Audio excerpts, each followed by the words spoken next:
genius of the mind.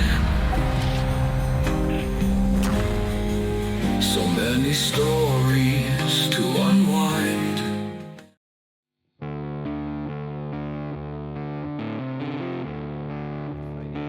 Welcome to the Writer's Bog. In this video, I'll give you some ideas for coming up with new stories or adding parts to your story to help flesh it out. Maybe you just finished writing a book and want to write another, but you have no idea what to write next. Or maybe you like the idea of writing, but don't have any specific story in mind. There are a few ways to get the cogs in your brain turning. The first idea I'll share with you is using prompts to come up with the basics of a story.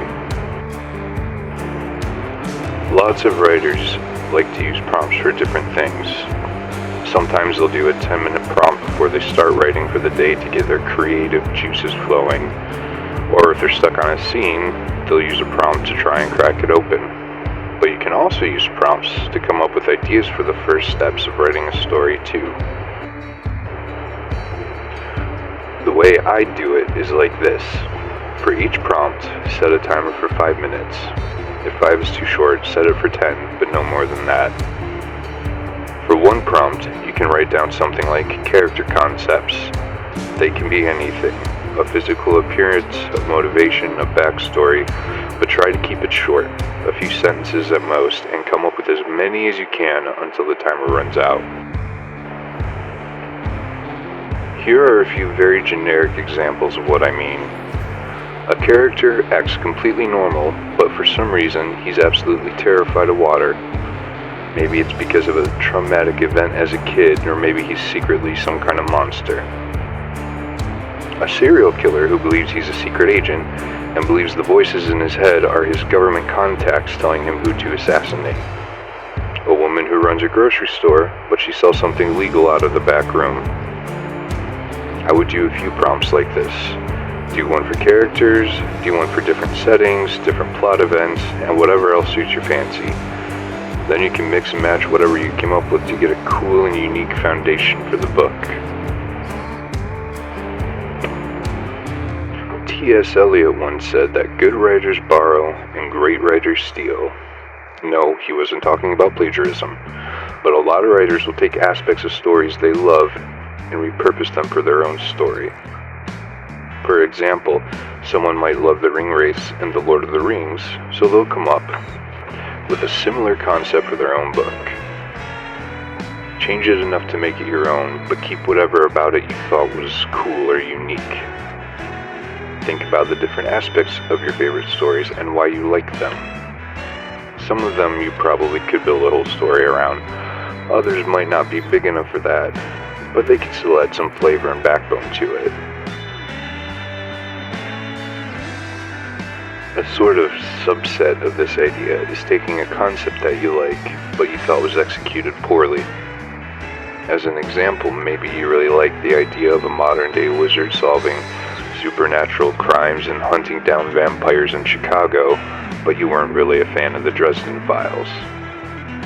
Or maybe you like the idea of a grounded, political-oriented fantasy series like A Song of Ice and Fire, but you wanted the whole series to actually get published.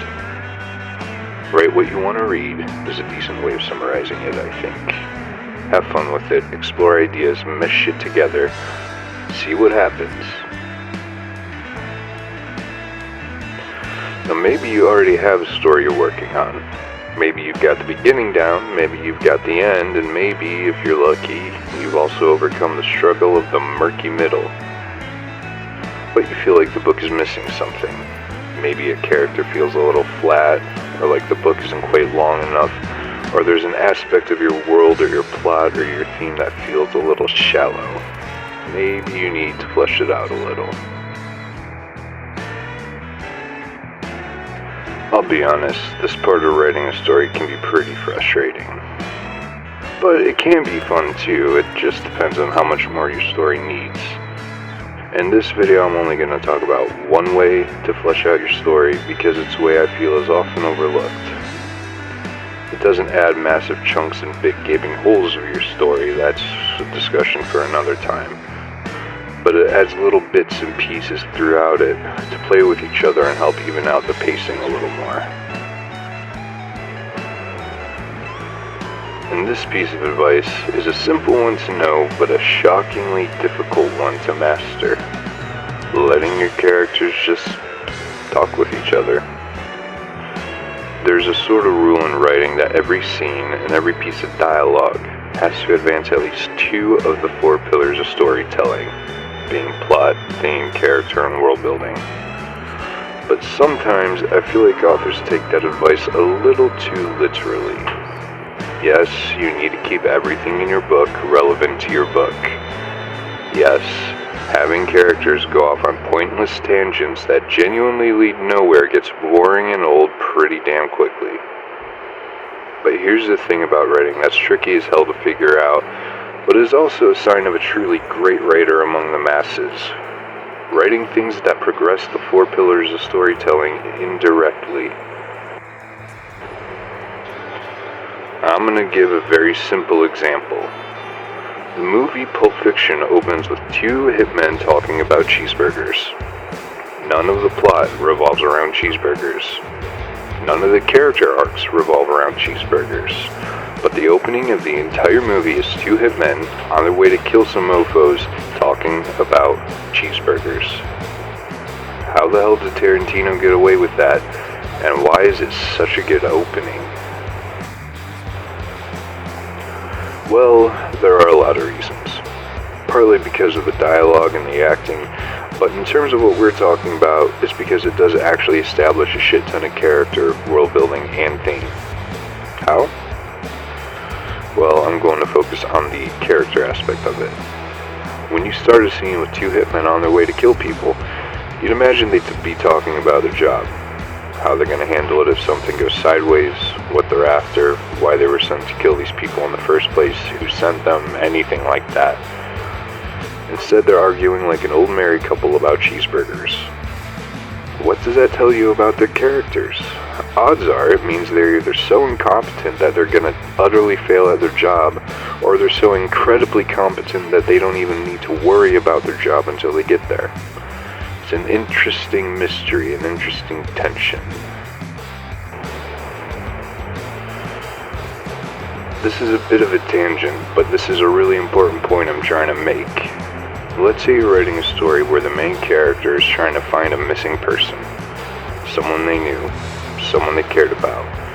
Then say, for example, someone's helping them. Maybe that person is a PI. Obviously, the main character and the PI are going to spend a lot of time trying to solve puzzles, put clues together, and sniff out hints as to where the missing person is.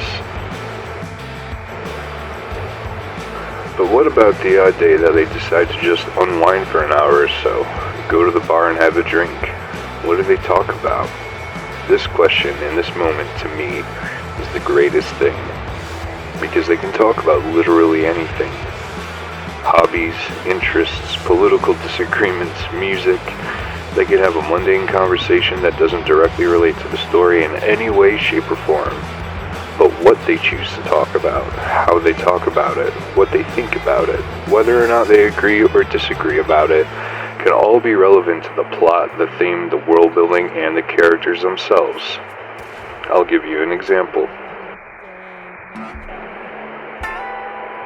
The main character wants to find this missing person they care about.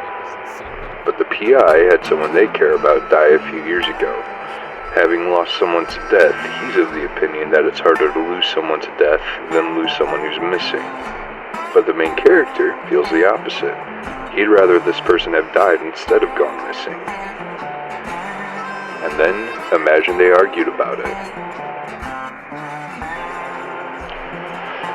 And even if they do go on a tangent that's not relevant, that's okay. You can cut it later, and sometimes just letting characters go opens up new possibilities you never even considered before.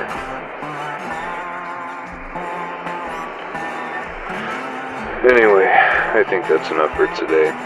Thanks for listening. Next video in 2 weeks, probably. Hope to see you there.